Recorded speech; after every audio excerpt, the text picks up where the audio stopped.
Someone's sharing that with me for a reason. Maybe I don't know what it is now. They don't even know what it is now. But I think I should take note of it and give it some credence.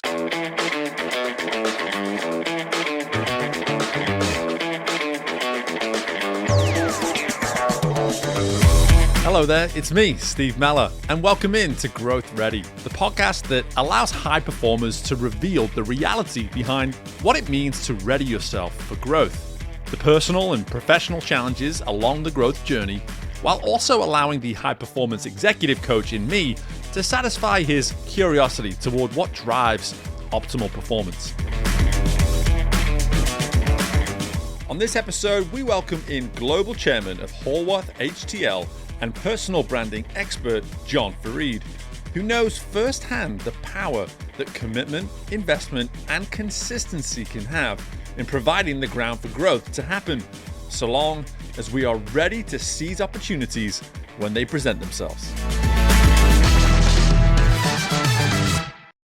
This episode is brought to you by Scribe, the workflow AI platform that automatically turns any process into a beautiful shareable guide in seconds.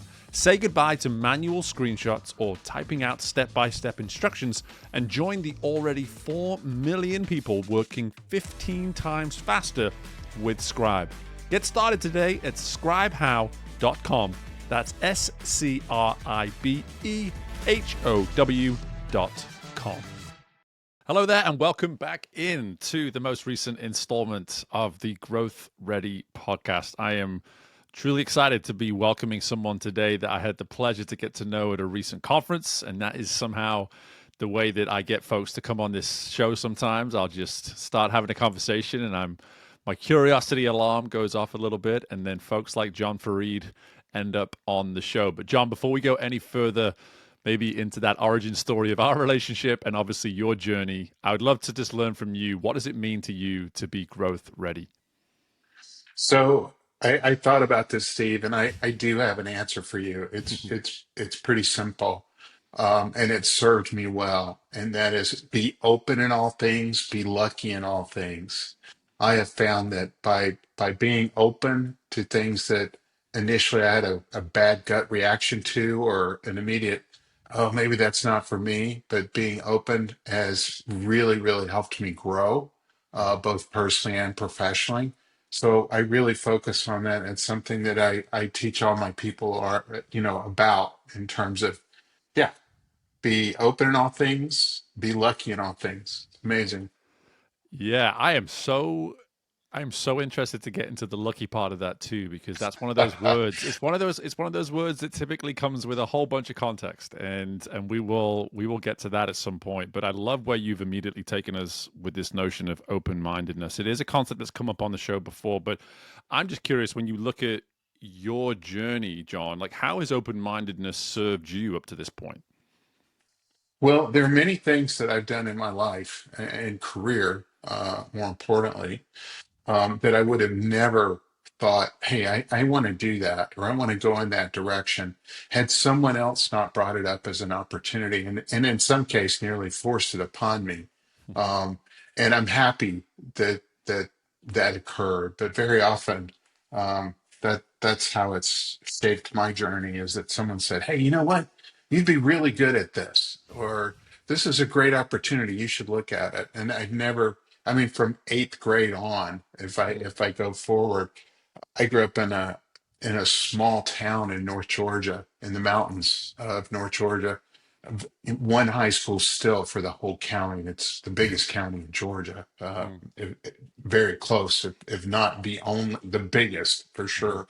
But I didn't want to bag groceries or pump gas or do something that I thought would be uh, mundane. Not that it was beneath me, but just I wanted something a little bit more. Mhm. And my drama teacher, Jerry Worley, she came to me and said, "Hey, and this is in eighth grade. I needed money. I needed money." She said, "The local radio station, WLEJ in LJ, is looking for a disc jockey. Would you want to audition?" And I'm like, "Heck, that sounds awesome." Yeah. And I went and auditioned. I met the owner of the station, Bob Schwab, at the time, and shortly thereafter, I was the afternoon drive time DJ at Wow. WLEJ for the rest of my high school career. And I think that's a great example of be open and be lucky. Yeah. Firstly, Bob Schwab has to be a fictional name. That cannot be. That's just too good. That's too I good. wish. Bob I Schwab wish. owns a radio. Yeah. That's incredible. But something that I'm hearing though immediately, which I think is so important when you provide this kind of backstory, is that it sounds like the first time, and maybe I'm wrong, maybe there was moments that came before this, but it sounds like this first time, this first moment where someone said, listen, I've got an idea that I want you to be open to, and it sounds like it went successfully. How important was it when you look back now and think, okay, the first time someone asked me to be open minded and I stepped in willingly, it worked out pretty good for me? It was massive. I mean, it really was because it changed my position, if you will, because we're going to talk about personal branding. It changed Yeah. my brand at the high school because before that, yes, I was in drama club, I was in chess club, I was in chorus, I was in band. I was just, I mean, chicks dig all of that, as you know, in high school especially. So when I began working at the radio station, it kind of changed my positioning. All of a sudden, the kids are calling me in the afternoon after school to play their favorite, song, Right. and whatnot. So all of a sudden, I had a bit of a cool factor, albeit geeky, nonetheless. It was Yeah. it was a change for me. So yeah, it changed everything. Yeah, no, and I love how you're able to even connect it to something that is such a important topic to us at that point in our lives. Like being cool is Yeah, so life and death at the in eighth grade, ninth grade, 10th grade. Like it really is. And even if it's not supposed to be, it just is. And that's there's no one can convince you otherwise at that age. And here you are alluding to the fact that you got this really good return on making this big commitment. I mean, it could have gone horribly wrong, right? It could have gone a completely different direction, and it was on a public platform, but you stepped into it willingly. It worked out. And suddenly now you're seeing that, hey, with a little open mindedness, but then with the willingness to step into the opportunity, there are good things that can happen just because I started with that open mindedness on the front end, right? right, exactly. Yeah. And there's a repeat, rinse and repeat cycle Yeah. to that in my life that we Yeah. can talk about. Yeah, no, I would love to, and something that is apparent, and we're gonna get to this here is, you've been in positions since as early as, by the sounds of it, eighth grade, where not only have you been open minded, but you've been open minded in a way where people can see, people are exposed to the result of that open mindedness, and I'm curious, what was it that allowed you to maybe be so comfortable with this notion of like, not only am I going to step into opportunity, but I'm going to do it in a form of a public setting in many ways. I don't know that that was part of a thought process. I think Hmm. that was just the opportunity that was presented to me, Mm. and I accepted it. But some of it was public, and some of it was not, or some of it was in a sea of sameness.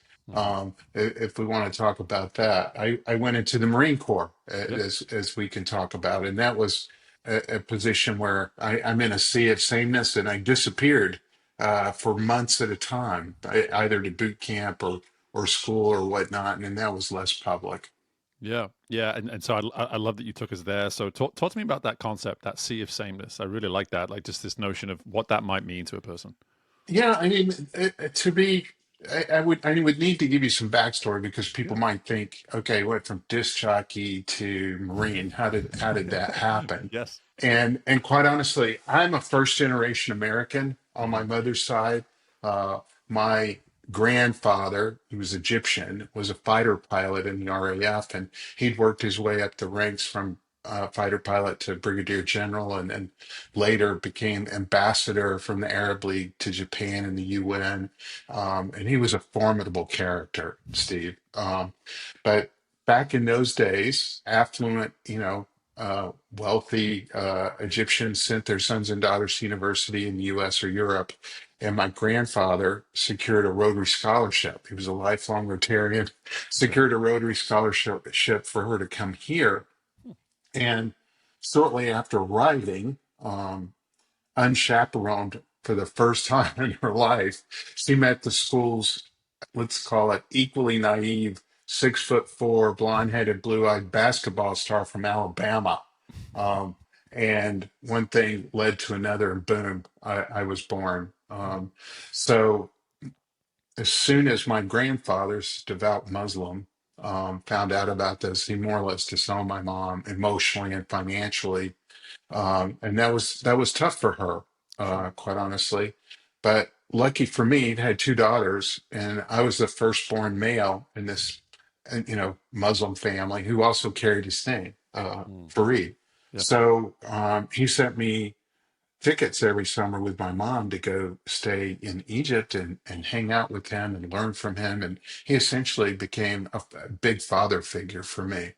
Mm. Um, but part of this, I think that's important is for people to understand during those summers, my mom would remain shuttered in the back bedroom the whole summer. Only the women could visit her. I rarely got to see my mom during those summers until we were headed to the airport to fly home. And then when we got home, I'm living on food stamps and welfare, not all the time, but a lot in North Mm. Georgia. Hence the I need a job in eighth grade Sure. kind of thing. But the summer of my 18th birthday, my grandfather, he looked at me and said, "Where are you going to go to university?" And I said, "I'm not going to go to university. I'm going to be a professional magician." Mm. And he's like, "What? Like Hully Gully magic?" I'm like, "Yeah." He goes in Arabic, Mishmaul, like, "Are you crazy? What are you Right. thinking?" Right. And I said, "No, I'm going to do that." And he says, "No, if you're not going to go to university, then you will go in the military, like me and my father, my grandfather." Yeah. Um, and I said, "No, I don't have to do that in the States. We don't have mandatory military." Mm-hmm. And he said, "No, you will, or I'll disown you." And I knew what that meant, Steve, for me. I had clear illustration of what that meant. So I looked at him and I said, "You've taught me a lot about business and relationships and um, negotiation.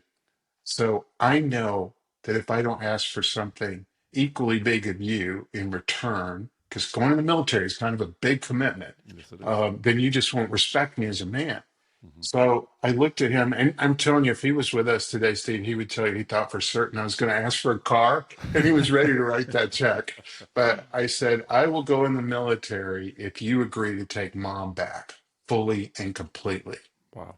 And it was a big lesson for me. He slammed his hand down on the table. He walked out because we were having a nice quiet lunch, walked out onto the lanai, and he lit himself a cigarette and poured himself a whiskey, which was a rare thing back in those days, especially in the middle of the day. Yeah. And he came back in and he said, "Okay, I will do this." After looking at me, by the way, for 20 minutes in silence, but he taught me that great business lesson again of once you make your ask, you do not speak, right? First one to speak loses. Mm. So he said, "I'll do it, but it has to be the Marines." And honestly, I didn't know anything. I was like, Sure. "Okay, that's a deal."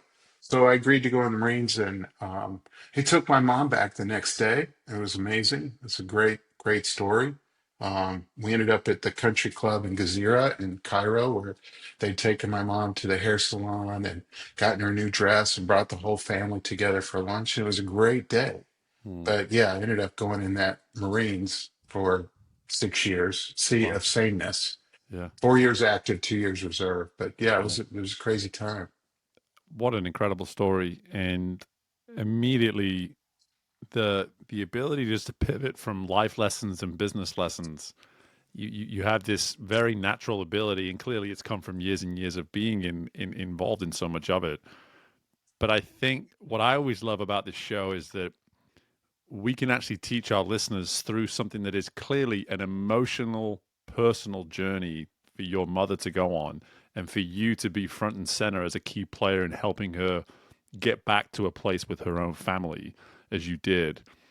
The fact that that was rooted so much in business acumen as well, and that awareness to it is at the same time. It's not just knowing the stuff, but it's living it. It's being disciplined enough at the age of 18 to look at your grandfather and just say, you know what?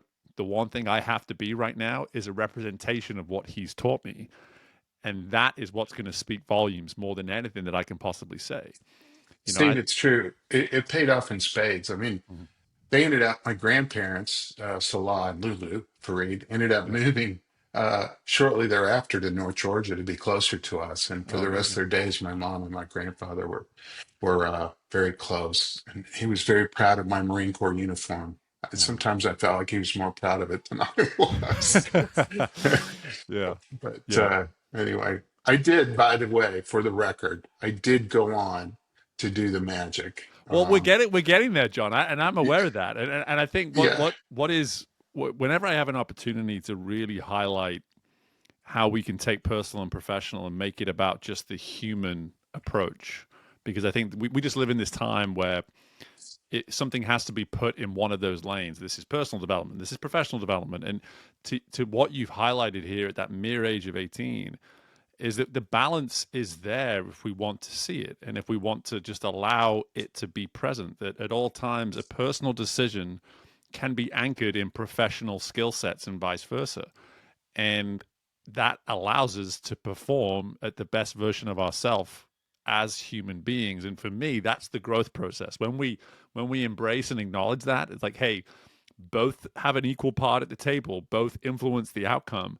It's when we probably put all our chips in one and ignore the other, is typically when we start to have issues and create problems for ourselves. And I think that's just truly incredible that at such a young age of 18 that you were able to find that balance.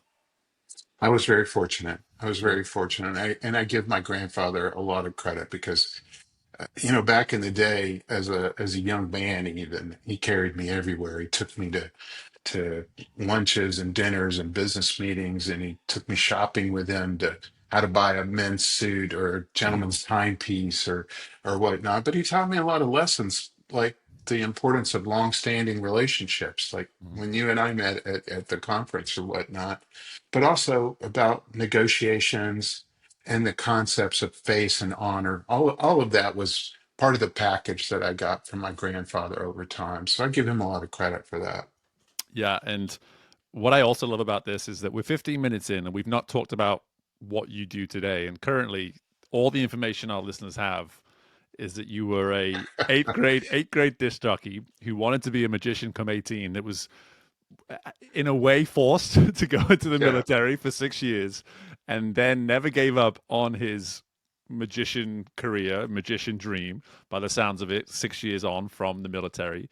And before we even get to what you're doing today, I would love to hear how you even came, like 6 years after the military, you held on to this vision, this dream that you had, and you decided to still do something about it. So pick up the story there, and I'd just love to sort Yeah. of hear how you kept that flame alive, I guess. I'll tell you, Steve. It was actually 4 years after because I had 2 years of Oh, reserve. sure. Yeah. So it was 4 years after.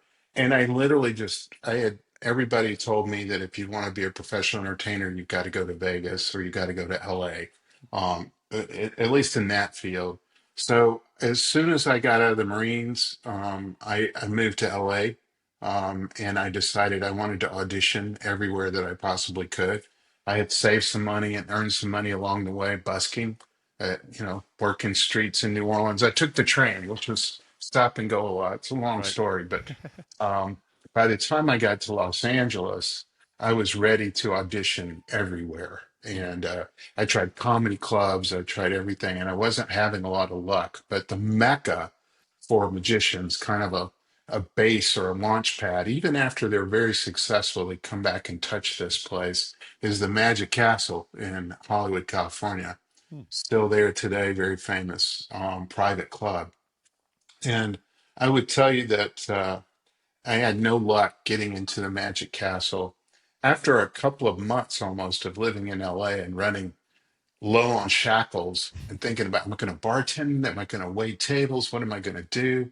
Um, my concern was if I do that, then my nights will be gone. I won't be able to audition or go meet people in the clubs. So I called my drama teacher back in North Georgia. Her name's Jerry, as I said earlier. And I said, Jerry, I've really tried everything. I'm using my best stagecraft and salesmanship, and I just can't break in.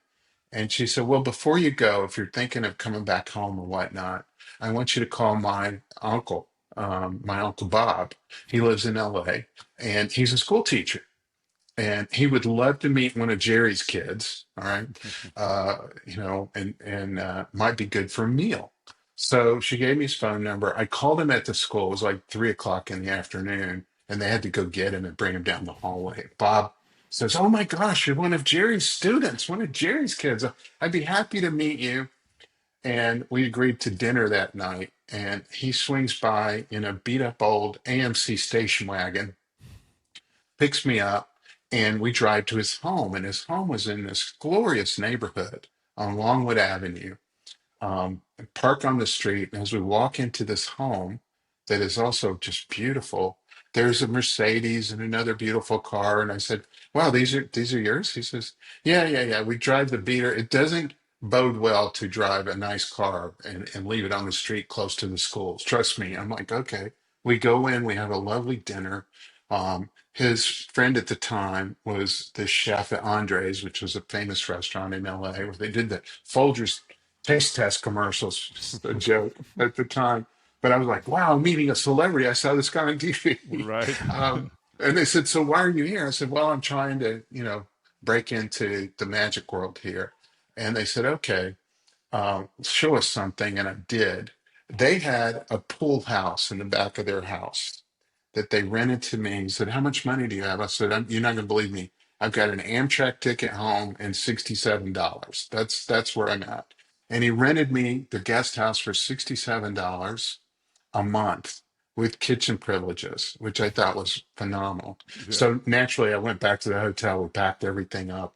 I called Jerry. I love your uncle. Here's what I'm doing, and whatnot. And within a month or so, I'm there. I'm still not having luck. And this is just gonna bring it all home for you, Steve. I Hmm. promise. Yeah. Is that somebody slips something under the door and it's a neighborhood watch meeting. And I'm thinking, okay, I'll hold this for Bob because I'm there at the house. And Bob comes in and he looks at it and he says, oh my gosh, I don't know why I didn't think of this sooner. This is at the Larson's home across the street. And I said, okay. So he says, come here. So we go look and we look up at the Larson's home and there's a wind directional of a rabbit in a hat. And there's a vintage Cadillac parked up front with the tags California plates say magic on it.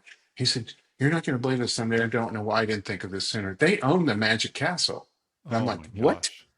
So Bob sprang into action. We're going to go to this neighborhood watch meeting, and we went shopping and bought like a red sport coat. I'm talking red, Steve. All right, a black shirt, black jeans, and he's like, "We're going to make this work." We go to the neighborhood watch meeting, and he says, "This is Bob." He says, "I want you to start doing magic on their coffee table with everybody around while they're drinking and whatnot." So I Hmm. started doing magic, and in walks Bill Larson, who's famous, and he Hmm. sits across from me on the couch. He said, so do something. So I did something. He goes, so do you know who I am? And I said, no, I don't. Not the most ethical decision, but I'm Right. like, I, Eh. I honestly didn't know at the time that he was the guy, but Yeah. I didn't know who he was. And he said, have you heard of the Magic Castle? I'm like, yeah, I've been trying to get an audition there. And he calls over his brother Milt Larson, who I'd been calling like twice a day for, every other day for a while. Right. And Milt came over. He said, watch this guy. So I did a couple things. And he said, what's your name? And I told him, and Milt goes, oh my gosh, this guy's been calling me like crazy. And he says, well, I think you should give him an audition. Long story short, I got an audition. Next thing I know, I'm working at the Magic Castle, hanging out with the best of the best. Yeah. Met an agent. I got a job in, a nice gig in Vegas where I performed for years and ended up going to Paris and London. And it was a great career Hmm. for a long time. But again, I think that circles back to be open in all things, be lucky in all things. Right. Had I not listened to Jerry when she said you need to call my Uncle Bob and I just blown him off, that would have been I don't think I would have. I think I would have ended up doing something entirely different. But it was truly magical. It, yeah. I mean, the sometimes, and I'll tell you this, like on this show, sometimes I have to be patient with people's stories, and I just sort of say like, okay, they're going to tell us a story right now, but John, I want you to know that is up there with one of the best stories in the 270 episodes of this podcast, mainly because to be able to tie in that opening answer to that question around growth ready and to have a story that personifies what it means to be open minded and to understand that life requires a little bit of luck. It requires things happening at the right time for the right reason with the right people in the right room, etc. And what I am hearing from you, and I want to reinforce this for everyone listening, is that just because the luck doesn't come the first time you're open minded doesn't mean you should stop being open minded. Like that has come because there was so much open mindedness that came before that's, quote unquote lucky break for you. And that just comes through in abundance in your life up to that point, but certainly within that story. No, I agree, but I think it's also just recognizing the opportunity and going, hey, that sounds fun. Let's give that a shot. Or Yeah. maybe someone's sharing that with me for a reason, and Mm-hmm. maybe I don't know what it is now. Maybe they don't even know what it is now. But I think I should take note of it and really give it some credence. Yeah. Yeah. And I really want to move now to this notion of personal brand because how you've ended up at this point in your life and you've been in Vegas for many years and you had this career around the world. Let's now talk about what you do today because I think people will finally see, people will finally hear us connecting the dots in terms of maybe how you've ended up doing what it is you do today. So before we go more into the personal branding side of things, I'd love for you just to tell us a little bit more about the work that you're doing currently. Sure. I'd love to tell you a little bit more about how I got here, Mm-hmm.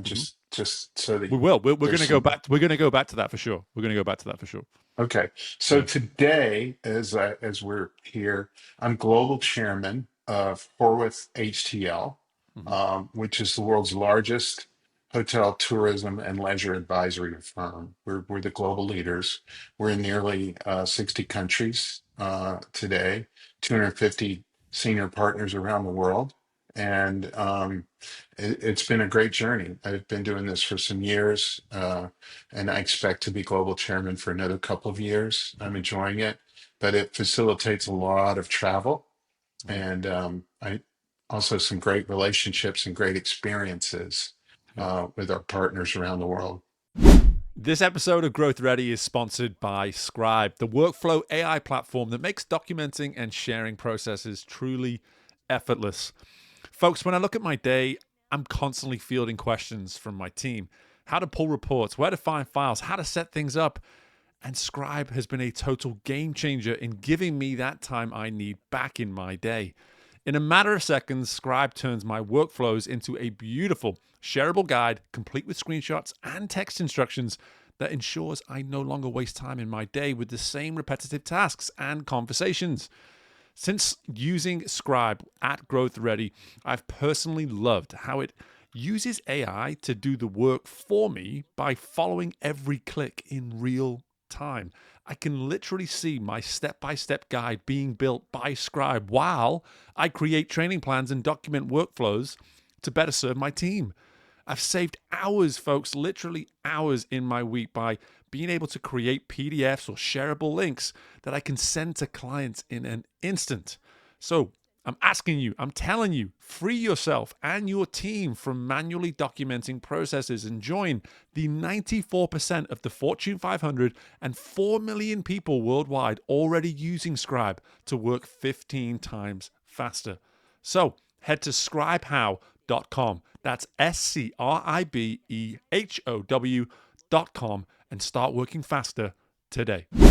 It's one of the first things you shared with me when we first sat down with the work that you're doing today, and knowing more and more now about your story, I think it's why I almost wanted you just to present what it is you're doing now before we even get to that point of how you got to this to what you're doing today, because I think sometimes what I love about your story up to this point is you can see some of the, and you put it so well in your previous response, is that you can see some of the seeds and you can see some of the evidence already knowing your story of how you may have ended up here.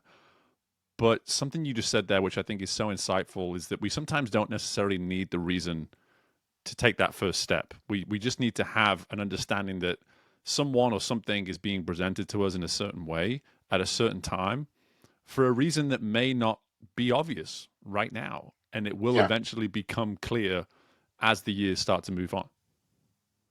agreed. And some of it is just out of a desire to keep moving forward, Mm-hmm. moving on to the next thing, the next opportunity, the next learning experience.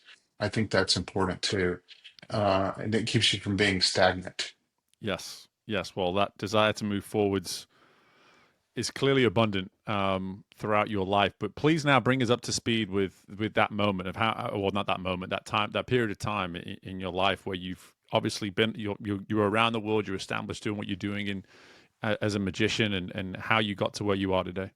So yeah, this is another one of those crazy stories. There was a friend of mine that I had met at I think we met at the Magic Castle, but it might have been at a magic conference. Believe it or not, magicians have professional conferences, like all associations, right? Right. Right. Society of American Magicians, International Brotherhood of Magicians. It's an old story, Mm-hmm. but it was a great guy, Italian, good looking, unbelievably well dressed and coiffed at all times. Michael Delaberto, and he would come and he would just show up wherever I was, and we would do magic together, and we became friends. And one day I was in Baltimore, where his offices were, and he was part of an ad agency there. He was a partner. He was the creative director at Grey Coat Van Zandt, big firm at the time. And they Mm-hmm. had this 2 stories in the World Trade Center building. And I called him. I said, "Hey, I'm in Baltimore. Do you want to get together?" He said, "Sure. Let's go get sushi for lunch." We went for lunch. But I was so impressed with him and his offices. And then that evening, we get in his beautiful Jag and we drive out to his beautiful home in the hills. And I met his beautiful wife and the 2 kids, right? I sound like Talking Heads song here, but essentially we had a lovely dinner, dogs, the whole deal. Mm-hmm. And then afterwards, when the kids are going to bed and the wife says goodnight, we're sitting having a nice glass of whiskey. And he said, "So where are you headed next?" I said, "Well, I'm going on a cruise. Around the Caribbean. I get to do 2 shows a night, 3 days out of the week. So woo, I'm all excited." He goes, "I would love to have your life, just the way you travel around and kind of do what you." And I'm like, all I could think of was, "Michael, I've been doing this for a very long time, and I would give anything to have your life because I don't have a home really worth speaking of. I've never had a long-term relationship worth speaking of. I have no kids, no dog. I'd happily trade places with you." And he looked at me, he says, "Are you kidding? You could do what I do all day long. You could do what I do." And I'm like, "Are you serious?" He goes, "Yeah." He says, "Travel. You could consult and do marketing, advice, whatnot in the travel space." And I have no idea why, Steve, but for some reason, I really believed I trusted Michael. I knew him, and he was an intelligent individual. And 2 months later, I hung out a shingle under Fareed and Company, which was, again, maybe a bit of a stretch Mm-hmm. as a solo practitioner. And I started a consulting business. And shortly thereafter, I got my first client that had been a hotel that had hired me as Magic Boy. Mm-hmm. And I went and met with the general manager, Dan Batchelor, a great guy, and I ended up winning their business. And for 7 years, they were on retainer with me, added a hotel, and eventually I got into this business. But it was on that belief that I could do that. And before I knew it, I was, married, had a kid, had a dog, had a house, had a nice little Mercedes S class. Life Right. was good. There you Things go. turned around. But yeah, it was still long. I still had a long journey to go to get to this spot. And just to shortcut it, because I also want to talk about the personal branding aspects. Um, I met a gentleman by the name of Alex Gibson, who's still a dear friend of mine. I was just with him a couple months ago in Dublin, Ireland. This is where he was from. He Beautiful. was a professor, still is a professor at a great school. and we were both at this hotel conference, Hospitality Sales and Marketing Association International Conference in New York. And we found ourselves going to the same breakouts and standing waiting for the same speakers. One was Seth Godin, Yeah. we wanted to get an autograph. And finally I looked at him and I said, "Who are you? I feel like you're following me around." We became fast friends in a couple of days, and eventually he said, he went back home. We stayed in touch. He said, "Much like our meeting, Steve, Yeah. only instead of come on to this great podcast that I do, Growth Ready," he said, "Why don't you come speak to my students and maybe a couple of associations in Dublin?" And I did. And Hmm. I thought, okay, this will be fun. Flew to Ireland, spent a couple of days speaking about the industry, and next thing I know, we're driving by in the evening to go to dinner. We passed the campus. And I said, I haven't been to college. Hmm. I had no college. And he said, "No, no, no." He said, "You should go." And I'm like, "Yeah, no, I'm not going to give up 4 years of my life for an undergrad at this point. I'm okay." And he said, "No, but you might do well with a master's." And I'm like, "Well, I don't have an undergrad." He said, "Very often they will take a student who has work experience and has done really, really well for a master's program." And that just floored me. I'm like, "So I would have to come and go full time?" He's like, "Yeah, it's a full time program. We don't have distance learning." Hmm. And I thought, all right, maybe I'll give that a shot. I went home, put a package together of work product, my high school transcript, some letters of reference, an application and a check, and a letter of why I thought I would be a good student. And lo and behold, I got into not just that school, but two other schools in Europe. And Wow. I ended up moving to Dublin shortly thereafter and earning my Master's of Science in Hospitality Management. I've now got two postgrads in hospitality management, and that was the beginning, I would say, of my journey to full time, high end. Let's call it high end um, independent consulting. Yeah. Yeah. And again, I'm trying to take notes avidly as we speak here, just around the sort of nuggets, the nuggets of insight that people may be missing, just because the stories are so good. It's just like, I just want to hit the story, and it's just like, well, you might be missing some of these wonderful nuggets that come out of this. And firstly, the notion of being able to look across from someone and be like, I want to have the life that you have, and they go, well, I kind of want to have the life that you have, and how normal that is, right? I mean, we do in this day and age, especially. I mean, we're on social medias, we're looking around the world, we're looking on the internet, all this kind of stuff, and it's so easy to fall into that comparison mindset. And yet, to be flawed as you were, just by someone sort of looking at you and saying that to you, and then for them to be so almost reaffirming back to you when you say, well, I kind of want what you have, and then encourage it. Well, if you want it, come get it. Like, you can do it. Like, there's no reason to stop you. And I'm just curious if you can maybe even relate back to that version of yourself and think in that moment, like, what was it you feel that you felt at that time that was enough for you to say, yes, this is in fact a life that I not only want, but that I can create for myself? Well, I think it was I wasn't completely happy being Magic Boy. Hmm. It's not the healthiest life, Steve. Yeah. It can be very good financially, and again, like you were talking about earlier, it's very public, but Hmm. it's not the healthiest life. And I really wanted something where I had a little bit more normalcy, something that was more of a base rock.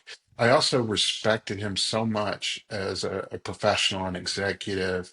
Um, and others like him that I had met, and I always felt a bit like I lived in a carny environment. Not to Hmm. be negative about professional entertainers because they work their butts off, but I didn't feel like I wanted more. I wanted more respect. I wanted more opportunity. I wanted more. I was looking to raise my game, so to Hmm. speak, and that was the thing that I think gave me the comfort. The other part of that too was for me, Steve, I believed, and I still believe, when I went after the Magic, I knew if the wheels came off, I could come back to the Marines. I had 2 years of reserve duty. And if I wanted to flip back to active duty, maybe retire from the Marines, that was a possibility. When I realized that I was doing well with the magic, going after this other opportunity to get into consulting, I always felt like, well, if I have to, I could jump back in, grab the Mm-hmm. costumes and some props and work a booking or two, and I'll get Right. back into the magic. I've always believed that, Mm-hmm. that I could do that.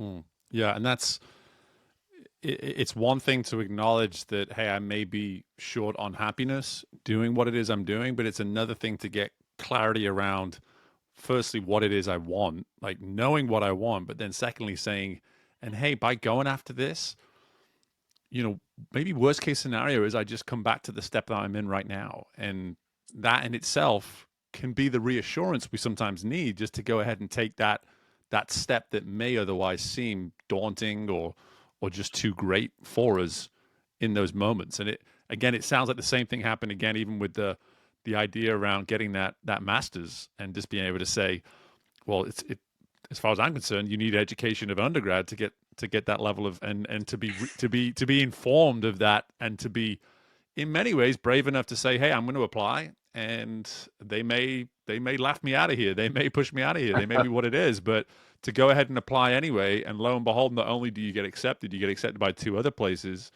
and it leads to even further education down the road. There just seems to be this consistent, and you're alluding to it, is that there's a willingness just to believe enough to take the first step, and to be accepting and open enough to knowing that the outcome may not be clear just yet, but that belief in itself is enough to commit in the first place.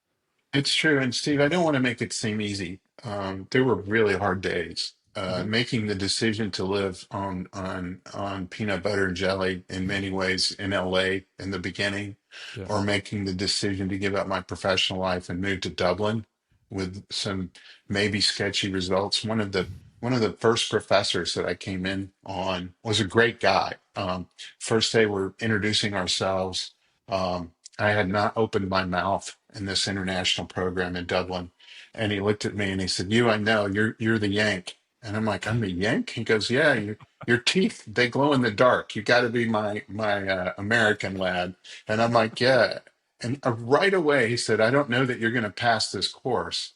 And I said, "Why would you say that?" And he says, "Because you're supposed to have 4 years of accounting, college level accounting, before you get to my class, which was 2 years of master's level accounting for the hotel industry." He said, "It's tough.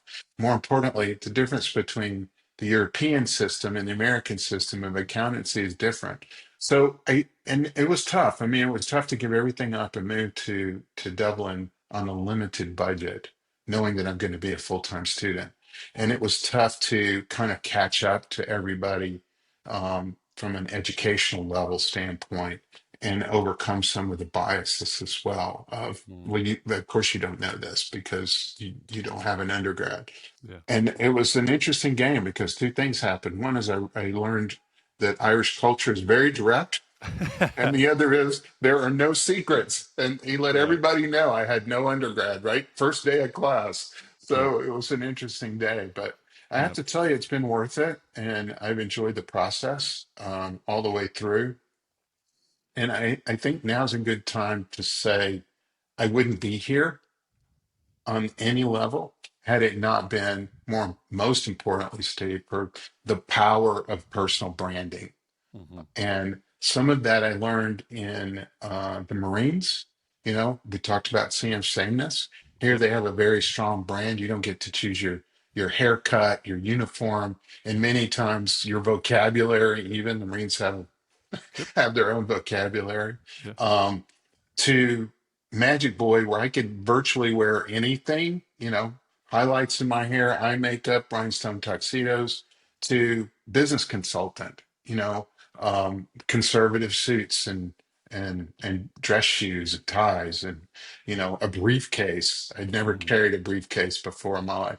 So all of that were lessons each step of the way in what I would call the power of personal branding, and how my choices, uh, even though they were small in the Marines, right, behaviorally, from the getting up at zero dark 30 to run 20 miles or more before the day is done, Marines, to magician, magic boy, where I'd slept all day, 2 shows a night, 6 days a week, and then go out very late with kind of a raucous crowd, Hmm. to 9 to 5, constantly traveling, conservative hotel consultant. Each of those for me required a different brand thought, personal branding, and imagery that I needed to present to my audiences, my key stakeholders, my customers, my clients, that would move me forward, lift me up and push me forward in the industry. Yeah. And I think this is why I became quickly addicted to the concept of personal branding. Hmm. Yeah, and something I'm hearing as you're speaking through this too is the need to make clear decisions that move you forwards, and how you're taking in both, and this is what I'm understanding just from what you're sharing, is that self-awareness, that authentic component that you want to wear, or you want to be seen, or you want to be received in some way, shape, or form that is true to you, but you can never forget the way in which you're being received, i.e., those key stakeholders, those audiences that you're interacting with. And I'm curious, just when I present it like that around just navigating the decisions that come with committing to a certain path of brand, where does someone start with with So this kind of work? it's a great question, and it's one that I write about in my book, From Invisible to Icon: How to Become a Known Expert in Your Industry. Um, I think the important place to start is getting everybody to realize that today, if they have any hopes or dreams or goals in their lives, they already have a personal brand. They Mm. just, and may not be aware of, but it's there. They just may not be developing and managing it to its highest value. I think that's the place. If they come to that realization and understand that they can do a better job of developing and managing their personal brand, A, that they have one, and B, begin to think about what is that. Mm. So, what I do is, if we were to talk about this over a cup of coffee, I would tell you there's a few things I'd want you to think about.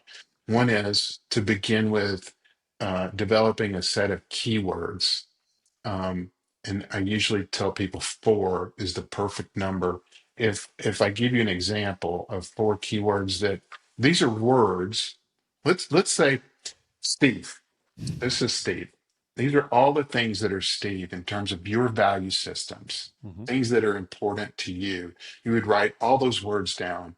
And then I would ask you to choose four. It's no easy task to come up Hmm. with four keywords that mirror exactly who you. These are words that you would hope, Steve, others would use to describe you one day if Sure. they don't now, right? Hmm. But I can give you some examples. If I were to use the words compassionate, spiritual, intelligent, and genuine, a lot of people might think of Oprah Winfrey, in particular if I said this was a famous woman, Hmm. or if I used words like outrageous, sexy, chameleon, and brassy. They might think of Gaga or Madonna. Or Hmm. even lately, I can't believe this because I was thinking of Snoop Dogg. You could use another woman, organized, creative, anal, and intimidating. And a lot of people would think Martha Stewart. Right.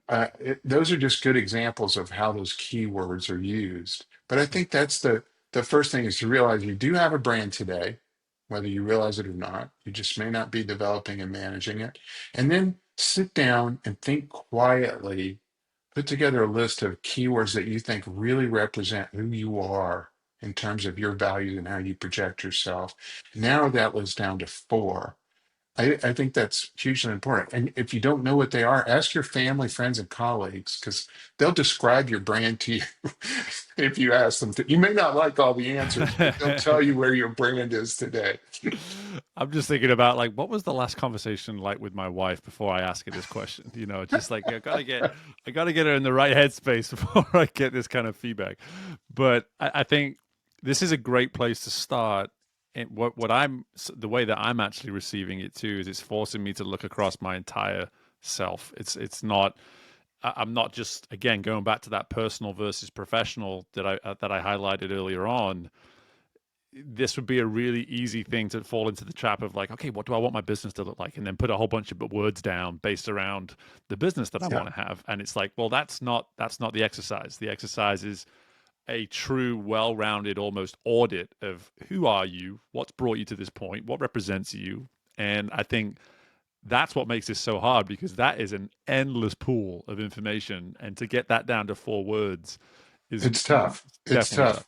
But Mm-hmm. Steve, you nailed it, because when you said, I'm thinking back to my last conversation with my wife, your brand is the same brand with your family, your friends, your colleagues, your customers. It shouldn't change. It Mm-hmm. it should be authentic and genuine and you and based on your value systems. I mean, a great example is, even if you think about today, how your brand packaging, we talk about that, and if you take some time to think about how you might be perceived, you and your hair or your eyes, meaning do you wear glasses or contacts, your teeth, your nails, do you have tats and piercings, and if so, what are they, where are they, what the heck did they mean? Right. Obviously your clothing, accessories, shoes, even the home you live in and the car you drive all shape perceptions about who you are.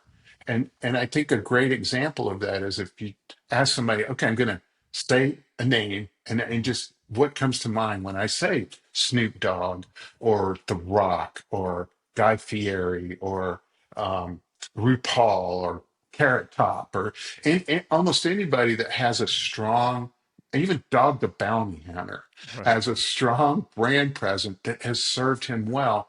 And I think so, brand packaging is part of it as well. Yeah, and I I love how you help folks get to the start line of just acknowledging from the beginning, like, hey, it's already there.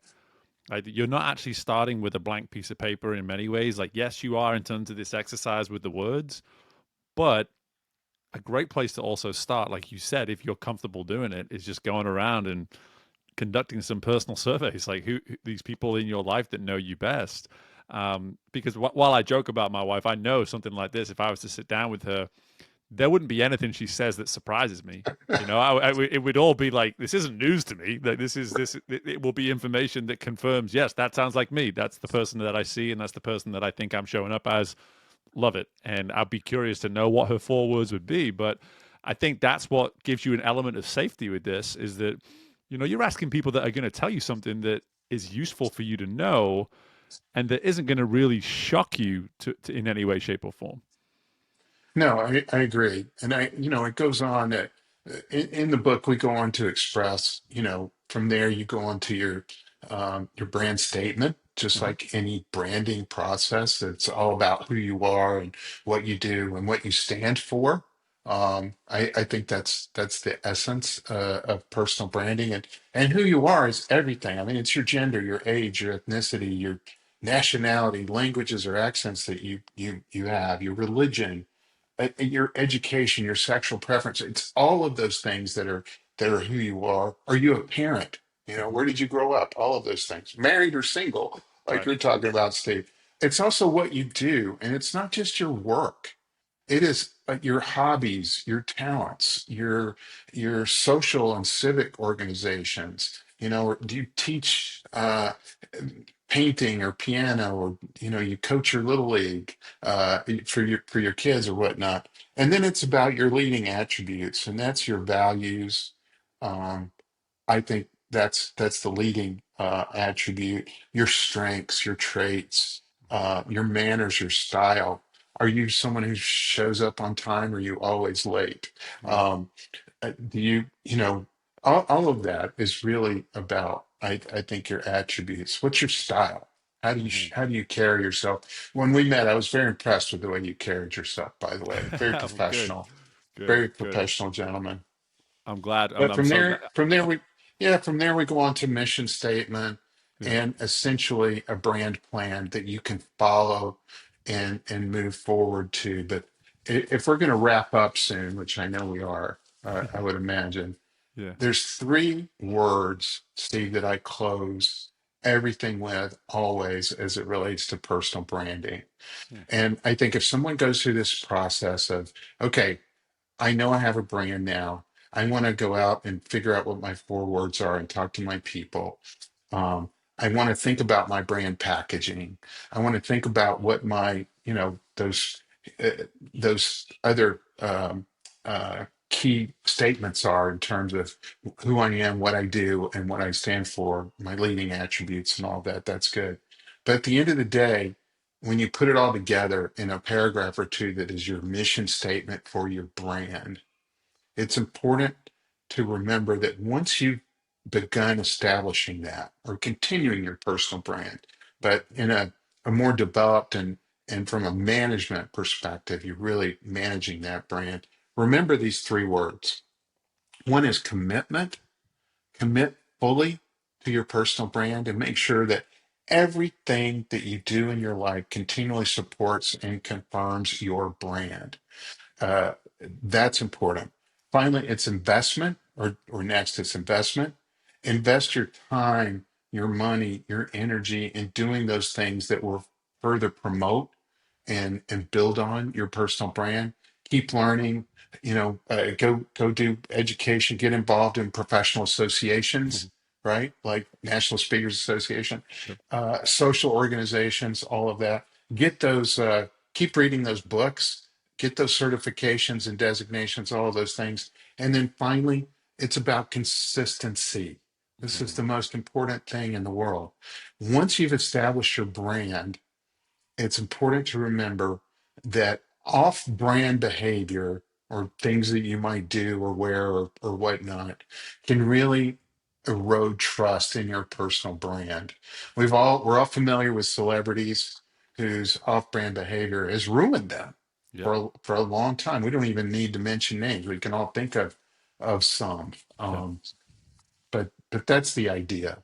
Yeah. And I love those three words in to capture the work that you do and the essence of the book too, which I that information will be available in the show notes for the episode for anybody who's interested, because I have to assume there's even more fabulous stories in addition to the ones we've already received in this discussion. But something that you've alluded to here with the commitment, investment, and then the consistency is you've given us the roadmap for how to do, in many ways, what you've been able to do with your life, which is that of build a level of belief, build a level of belief towards the brand. Because again, if you don't commit fully, if you don't invest your time and you're not consistent, that belief will never come. It will never happen, and you will always be questioning the brand and going back to the drawing board before you've really ever given it the true opportunity to see whether it's valid, whether it's true. And so I think those three words in themselves really resonate just with your entire outlook in terms of the stories and the way in which you've built this career that you've shared with us today. I appreciate that. It is from a brand perspective, it is about building that value and that trust. I always use the example of you can pay $4 for a pound of Hershey's Kisses or $40 for a box of Godiva. Same pound of chocolate. It just Mm-hmm. feels different, tastes different. It's the brand. Yep. No one puts a bowl of Godiva chocolates out on their desk. Um, and if you think about managing your brand, that's it right there. It's building trust and value long Mm-hmm. term, Yeah. surrounding yourself the way that you have, Steve. I appreciate that, John. And had I known, well, I'm just glad that I was able to provide the impression that I did, now knowing who it is you are and what you do. And I think that in itself is probably an entire podcast, but separately is like, always be aware of who you might be saying hello to. Sure. But at the same time, I just want to really appreciate how you've not only shared your insights today, how you're able to even bring this into something is in many ways we see it all the time in the workplace with the consistency of the leader. I myself, when you think about the brand of the executives that I do coaching with, it comes up a lot, is that when they notice themselves having inconsistent behaviors, how that then affects those that they are responsible for and those that they are working alongside of. And I think we can all relate to that. And if it takes looking at this from a brand perspective to help us get there, then that's only going to serve us. It's only going to be helpful for us. But John, listen, brother, we could keep going, and I I will more than likely have to find a reason to bring you back on down the road, because you already shared with me you're thinking about another book down the road, and hey, maybe when that book comes out, we revisit whatever you're talking about that time. But I would love to just allow you to share with our listeners here, if they are looking for the book, even though we'll have some information in the show notes, where might we go for that? And hey, if there's any other ways that we can reach out and engage with you, what might those look like too? Sir, the book is called From Invisible to Icon: How to Become a Known Expert in Your Industry, and it's published by Post Hill Press, distributed by Simon and Schuster. So it's available on Amazon.com, Barnes and Noble, wherever you buy your books. Mm-hmm. It's available. Just go in and look for it, or hopefully order it if necessary. Mm-hmm. Awesome. Awesome. Well, John, listen, again, appreciate the time. Just the generosity of insight has been absolutely phenomenal. And I knew this could be a good conversation, and you've completely over delivered. So I appreciate that. And I know our listeners will appreciate it too. So thanks again for the time, brother. Thank you. And I hope you live forever. And I hope anyone listening to this lives forever. Cheers. And my thanks again to John for joining us on the show. Let's talk about branding, people. That's what John brought us to over the course of that episode. His story is palpable in terms of just being filled with twists and turns and all sorts of first-time experiences and transitional periods where you go from one extreme to another in terms of whether it be where he was living or what he was doing for a living, all these kind of things. What an incredible journey he's been on throughout his life. But to go to the theme of branding, which is what he very much excels and is an expert in today, I'm curious, are you aware of the brand that you show up with every single day? What sort of work are you doing around just simply building that self-awareness? When we look at some of the key elements of a personal brand, firstly, are you committed fully to who you are and how you're showing up?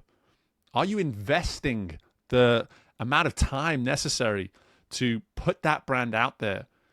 Because finally, we want to be as consistent about that brand as well. Whether you want it or not, you have a personal brand.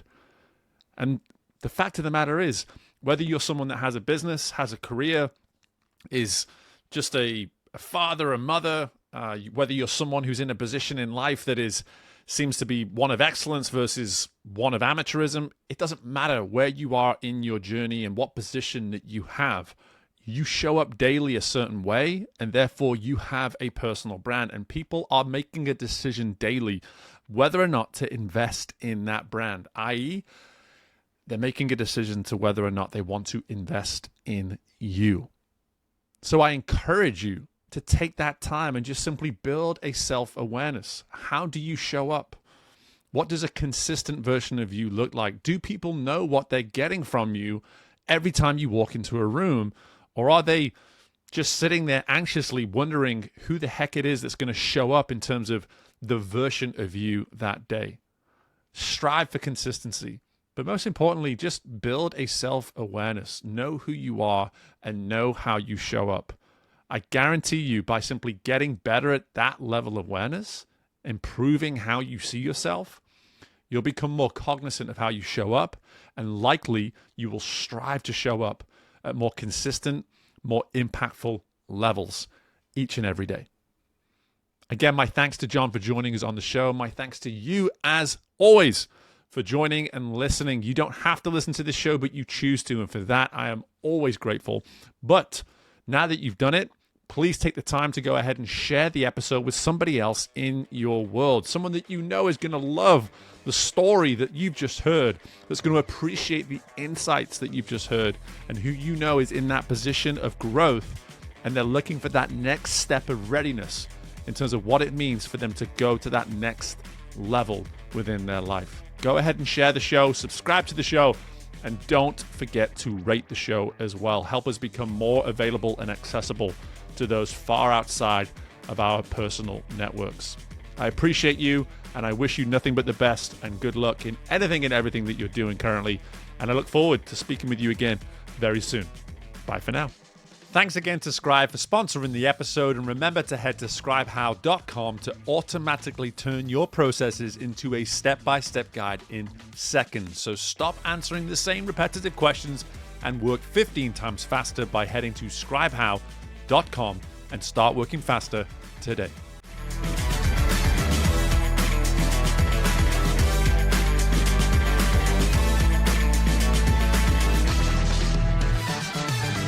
Thank you for tuning in to Growth Ready.